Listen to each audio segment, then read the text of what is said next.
So a quick channel update. Many of you guys know already that we are running two separate reading groups for this channel and the Understanding Plato channel. You can sign up for those still. They are open groups. You can contact me directly about that through email or Skype, or you can sign up on the Patreon. The first of those groups is a Platonic Dialogues group where we read through Plato's dialogues in the order prescribed by Iamblichus. We're currently on the third work in that reading order, the Phaedo. We actually read through together in real time and comment as we go. And I do read all of the available ancient commentaries. So, it's slow going, but there's a lot of stuff to get into in every session. That group meets Saturdays at 10 a.m. Central U.S. time. The other group is the Mathematicoi, and we read through ancient Greek mathematical texts and logical texts. So we've been through Theon of Smyrna's textbook. We've gone through Iamblichus on the general science of mathematics, Proclus on Euclid's Elements, and a few other works. At the moment, we are still in the process of beginning Aristotle's Organon. We've gone through the categories twice, actually, in addition to Porphyry's commentary, his Isagoge, and also Dexippus's commentary on the categories. We're currently on Simplicius's commentary on the categories. You would think the categories would be a very simple work. In some senses, it is. In other senses, it is not. So I'm still getting a lot out of that. Simplicius is a little red, Neoplatonist in these circles, but he's hugely influential in the history of scholarship. A lot of the sources that we have on ancient authors, we get through Simplicius because he was so exhaustive in describing his sources. So you could join either of those groups. The Mathematicoi group meets Thursdays and Fridays at 4 p.m. Central U.S. time. I am now going to begin a new group reading other Neoplatonic works. There's a bunch of essays from Proclus.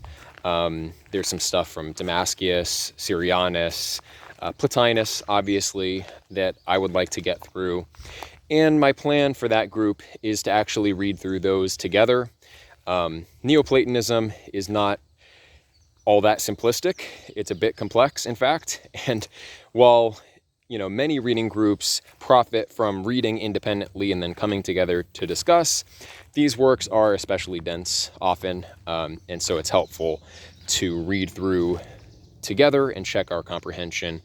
And yes, it is slow going, but I think, I get a lot out of it. And I've enjoyed doing those readings in both of the existing groups. So we are going to read through Plotinus's Enneads. If you would like to sign up for that group, you can contact me. I'll create a Telegram channel for organizing that group.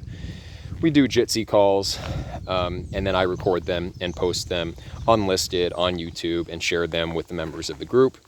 So if you want to read through Plotinus with a group of people who have a pretty wide background in Platonism, Neoplatonism already, this would be, I think, a good opportunity for you.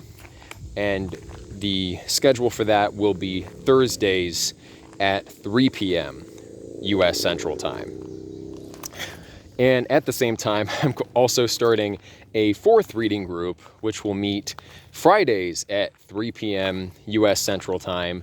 And that is going to be just a kind of random group. I'm always, in addition to the Platonism stuff or whatever else I'm kind of actively looking at the moment, I can't help myself in a certain way. I have to kind of follow the clues that I run into in my reading, and so I buy a lot of extra auxiliary books and read through a wide variety of other things. And I'd welcome other people to participate in that as well if people want to.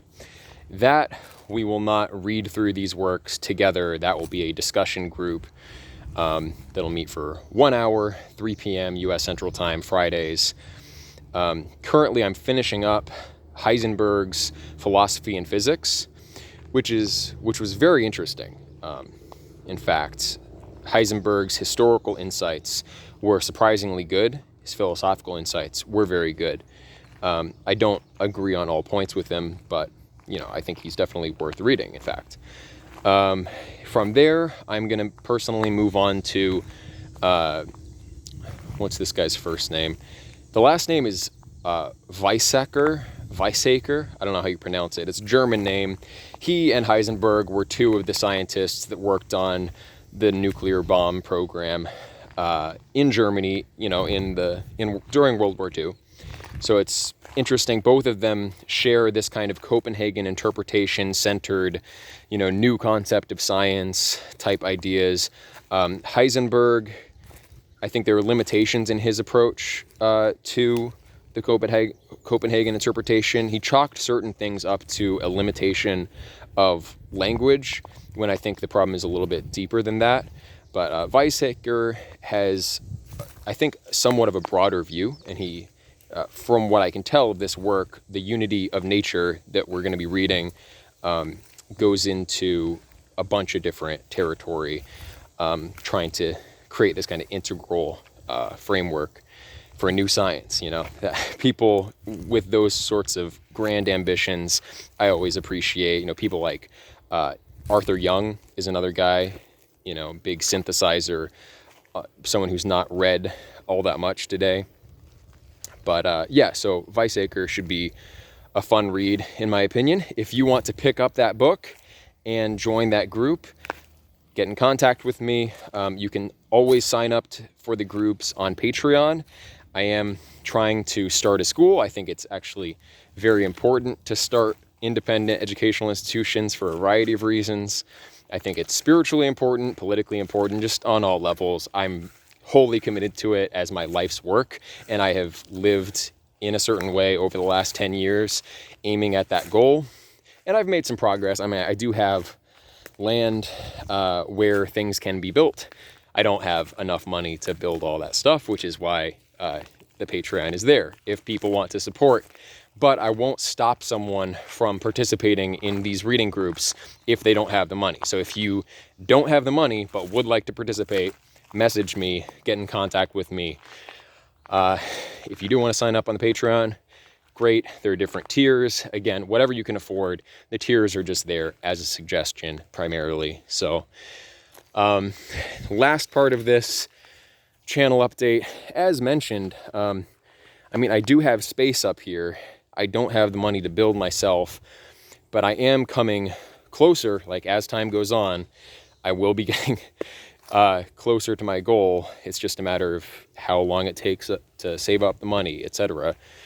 But if you might, in the next couple years, be in a situation where you would like to pay kind of very low rent to be in an educational context full time, that's very intensively studying some things that have like a wide scope and are very important philosophically, and I think important for the zeitgeist and where we are as a culture, as a people at the present moment in history. If you think you would like to be in a place like that for not necessarily forever, but for a few months, for a year, maybe you've graduated some kind of school and you want to take a break, if you can get away to a place like southern Missouri, where I am, for a little while, live cheaply and engage in some kind of alternative educational program, get in contact with me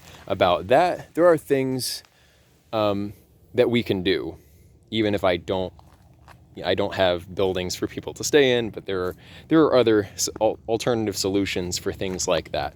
And if someone was really committed to the broader project, and if you're familiar with my goals, if anyone really wants to help, I do have the capacity to house at least one person. I don't know if I could do that immediately, because I am not at my house 24/7, and I do have kids and stuff. But in any case, if anyone is interested in the future getting involved, just reach out. It doesn't have to be any final word or final commitment, but I would like to hear from you. So that's all I have to share for the time being.